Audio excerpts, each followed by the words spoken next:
On my ex-boyfriend's wedding day, he made fun of my simple life in front of his rich friends. But when his would-be bride saw me, she was stunned with fear. What happened next? Everyone was shocked. Before moving forward in the story, please subscribe to the channel. I'm Jess, just your average girl who likes keeping things easy. I've got this tiny apartment with a lumpy couch I adore, a job at a quirky little bookstore that smells like old pages, and zero interest in chaos. Life's good, you know. Quiet, but good. 2 years back, my ex, Tyler, kicked me to the curb. He said I was too basic for him, couldn't keep up with his flashy ambitions. Apparently my comfy sweaters and love for coffee over champagne didn't scream future millionaire's girlfriend. Whatever, I moved on. Then, out of the blue, this fancy envelope lands in my mailbox. I'm talking fancy. Shiny gold edges, swirly handwriting, the kind of thing you'd frame if you were into that. It's Tyler's wedding invite. My jaw hits the floor. He's tying the knot with some rich girl, and here he is rubbing it in my face with this over-the-top card. I can practically hear him smirking through the paper like, "Look at me now, Jess, living the dream you'll never touch." It stings, I won't lie. Part of me wants to rip it up, toss it in the trash, and forget he ever existed. But then I pause. I start thinking, why not go? Not to beg him back or prove I'm something I'm not, but just to stand there, head high, and show him I'm still kicking. I don't need his glittery world to be happy. I've got my books, my little routines, my peace. Maybe seeing me unchanged will bug him more than anything else. It's a wild idea, right? Walking into his big, braggy day like I don't care. My heart's pounding just imagining it. Me in my worn-out sneakers, him in some slick tux, trying to figure out why I'd even show up. I laugh to myself, picturing his face. Will he gloat? Ignore me? Either way, I'm curious. I tuck the invite on my kitchen counter, next to my chipped mug, and let it sit there, daring me. I'm not sure what I'm walking into, probably a disaster, knowing Tyler. But something tells me it's going to be worth it. Call it a hunch. So yeah, I decide, I'm going. What's the worst that could happen? So I pull up to this wedding, and holy cow, it's like stepping into a movie set. The place is dripping with glamour, sparkling chandeliers dangling from the ceiling, towers of bubbly champagne stacked so high they're begging to topple, and waiters zooming around with trays of tiny fancy snacks I can't even name. I'm in my usual get-up, faded jeans, a comfy tee, and sneakers that have seen better days. I look like I wandered in from a different planet, but honestly, I don't care. I didn't come to play dress-up or win a popularity contest. I barely get my bearings when Tyler zeroes in on me. Of course he does. He's got that eagle-eye thing for spotting anything he can poke at. He's decked out in this sharp tuxedo, hair gelled to perfection, and he's got this cocky grin plastered on his face like he owns the world. Behind him trails a pack of his new pals, guys with Rolexes and shiny shoes, the kind who probably golf on weekdays. He struts over, chest puffed out, and I brace myself. Here it comes. "Well, well, Jess," he says, voice booming so the whole room can catch it. "Still stuck in your tiny bubble, huh? No jet-set life, no mansion, just you puttering around with those old paperbacks." His buddies snicker, tossing smirks my way like I'm the punchline of some private joke. My face heats up. Ugh, it's mortifying. I can feel eyes on me, judging, sizing up my small existence. For a split second, I want to shrink into the floor or fire back something snappy, but nope, I hold it together. I flash a little smirk, grab my glass of water, plain old water, no bubbles, and take a slow sip. Let them laugh. I'm not here to wrestle for their approval or hand Tyler the satisfaction of seeing me squirm. Inside, though, I'm simmering. He thinks he's so clever, lording his shiny new life over me. I keep my cool, but my mind's already spinning. What's my move? I'm not giving him this round, not by a long shot. Something's brewing and he doesn't even know it. Just wait. When the doors swing open, and in she glides. Lila, the bride-to-be. Wow, she's something else. Her gown's this flowing, shimmery thing that hugs her just right. Her hair's piled up in these flawless curls, And she's got so many diamonds sparkling. Necklace, earrings, you name it, she's basically glowing. The crowd loses it. People are whispering, pointing, practically tripping over themselves to compliment her. She's the star of this show, no question, and I'm just standing there taking it all in from my little corner.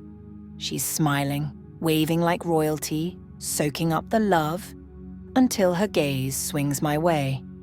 And then, boom, it's like someone hits pause.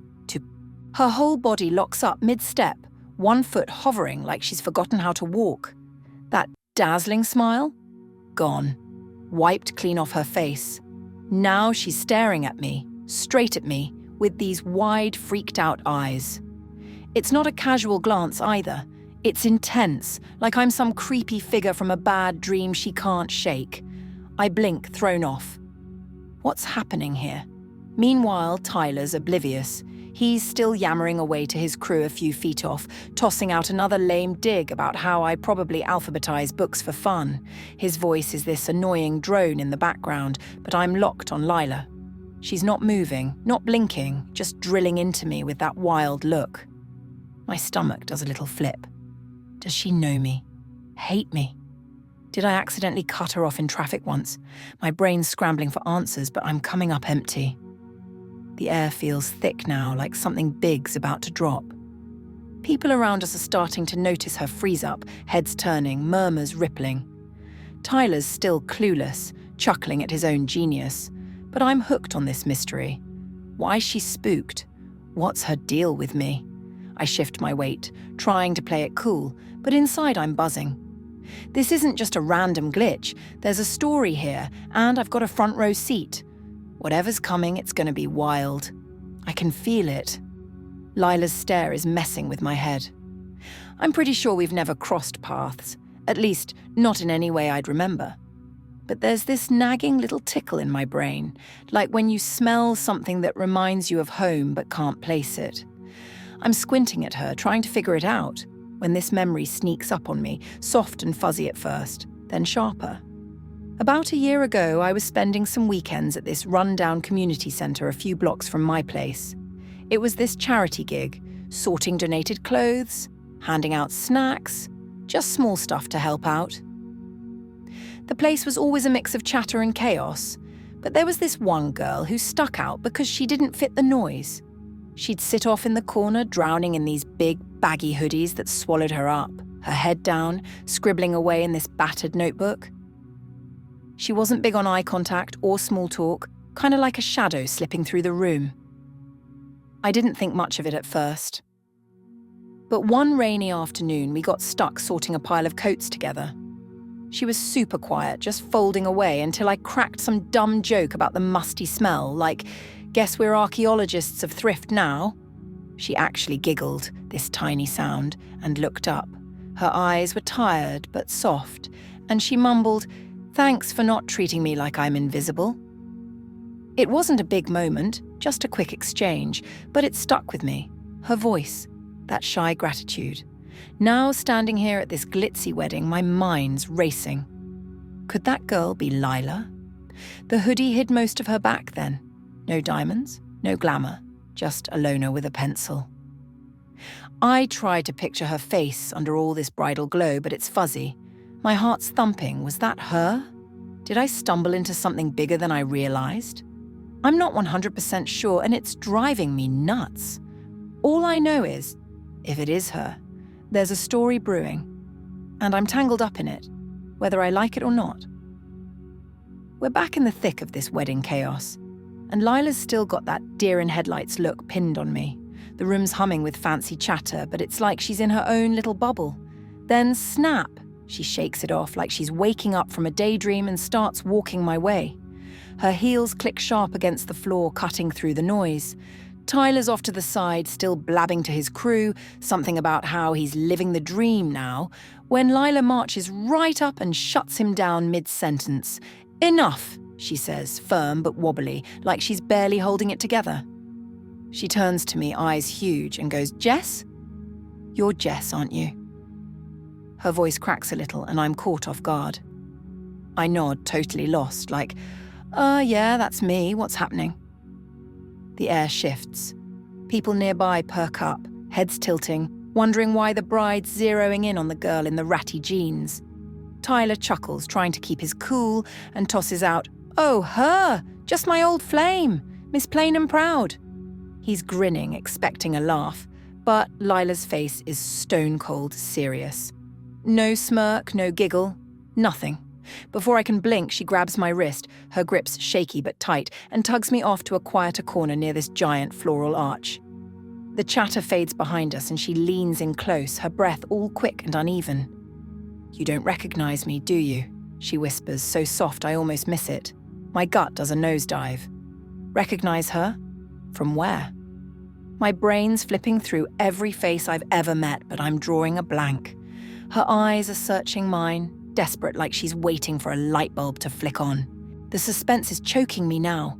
My palms are sweaty and my mind's racing. What's she about to drop? Is this good? Bad? Am I in trouble? Tyler's still out there, clueless, joking away, but I can feel something massive brewing. Lila's holding on to some secret, and I'm standing on the edge of it, heart hammering. Whatever's coming, it's going to flip this whole night upside down. I just know it. We're tucked away by this fancy flower wall, and Lila's eyes are practically sparking with something intense. Fear, maybe, or anger, I can't tell.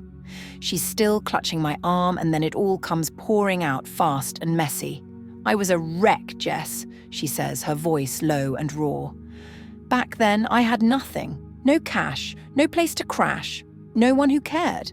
But you were there?" My head's spinning as she talks, and I'm starting to piece it together. That shy girl from the community centre, the one with the hoodies and the notebook, it's her. She keeps going, painting the picture. Life had knocked her flat. Some ugly family mess she doesn't dig into, but it left her scrambling, alone, and broke. I chat with her sometimes, nothing big, just passing her a cup of lukewarm coffee or asking how her day was. Once I sat with her while she rambled about a poem she'd scratched out, and I nodded along like it mattered. To me, it was just being decent. But to her? "Those moments," she says, "they were lifelines. You didn't even know it." Turns out, after that rough patch, she clawed her way up. I don't know the details, maybe a lucky break, maybe sheer grit. But she turned it around, big time. Enough to catch Tyler's eye anyway. She landed in his glitzy orbit, all diamonds and champagne, thinking he was her prize. But now, her face twists and she spits it out. He's a fake, a bully. I see it clear as day. She's been watching him, catching the little jabs, the way he struts like he's king of everything. And then, bam, seeing him rip into me right there in front of everyone, it's like a switch flips. "That was it," she says, voice trembling but fierce. "You're the one good thing I remember, and he's trashing you like it's a sport." Her hands ball into fists, and I can feel the heat coming off her. She's done. Done with his games. Done with him. My heart's pounding. This isn't just her past spilling out, it's the spark of something huge, and I'm right in the middle of it. So Lila's standing there, trembling like a leaf, but there's this spark in her eyes, like she's finally awake and ready to fight. "Tyler doesn't deserve any of this," she says, her voice sharp. "Not the wedding, not me, not a single second more of this charade." Then she locks eyes with me and drops the bomb. "Let's crash his big day." I'm floored. Like, did she just say that? My jaw's practically on the floor, but there's this wild grin creeping up on me. I'm in. No hesitation. This is too good to pass up. We duck behind that floral wall, whispering like we're plotting a heist. Lila's got the goods. She's been collecting little scraps of truth about Tyler, stuff he's buried deep under his shiny new persona. "He's not who they think," she says, leaning in close. "All those fancy suits, the big talk, it's smoke and mirrors." She's got stories. How he'd schmooze his way into parties he wasn't invited to, how he'd flash cash that wasn't his, spinning tales to claw his way into this rich crowd. It's all a house of cards, and she's ready to knock it down. Then there's me. I'm the secret weapon. I know the Tyler nobody here's met. Back when we were together, he was scrambling, always chasing the next shiny thing. He'd ramble about his big plans while crashing on my couch, scraping by on fumes. I saw him before the glow-up, before he ditched me for a fancier prize. "You're the real story," Lila says, smirking now. "They'll believe you." My heart's racing. This isn't just her fight anymore, it's ours. We cook up something quick and dirty.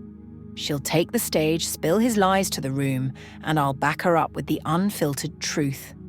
It's simple but brutal. Hit him where it hurts, right in front of his precious posse. Lila's practically buzzing, her nerves turning into steel. Me? I'm pumped, adrenaline pumping through me like I'm about to run a race. "Let's do this," I say, and she nods, fierce and ready. The clock's ticking, the crowd's waiting, and Tyler's about to get a reality check he'll never forget. Game on! So, the toasts kick off, and the room's all warm and chatty.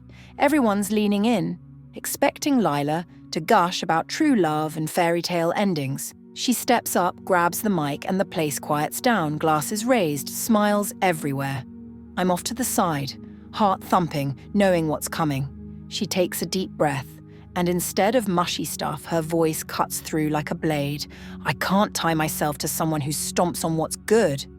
The air shifts, confused murmurs ripple out, and Tyler's smirking face freezes. She doesn't hold back. "He's been playing you all," she says, steady now. "The money, the swagger, it's borrowed, faked, a big fat act." She lays it out. How he'd charm his way into their wallets, spinning stories of deals that never happened, living off credit and bluffing his way up. The crowd's shifting, whispers turning to gasps. Then she glances my way, a quick nod, like, "Your turn." I stroll up, hands in my pockets, cool as a breeze, and lean into the mic.